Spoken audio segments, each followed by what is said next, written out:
ভাৰতীয় মূলৰ মুছলমানে দখল কৰিলে আমেৰিকাৰ নিউয়ৰ্ক চিটি। জহৰান মামদানি নিৰ্বাচিত হল নিউয়ৰ্কৰ প্ৰথমগৰাকী মুছলমান মেয়ৰ হিচাপে। ডনাল্ড ট্ৰাম্পৰ মূৰৰ কামৰণি হৈ পৰিছে এতিয়া জহৰান মামদানি।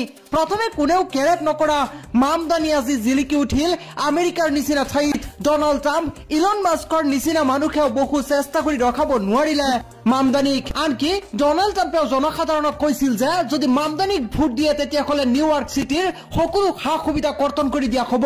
ট্ৰাম্পৰ কথাকো কেৰেপ নকৰিলে জনসাধাৰণে। জয়লাভ কৰিছে ভাৰতীয় মূলৰ এগৰাকী মুছলমান 34 বছৰীয়া যুৱকে।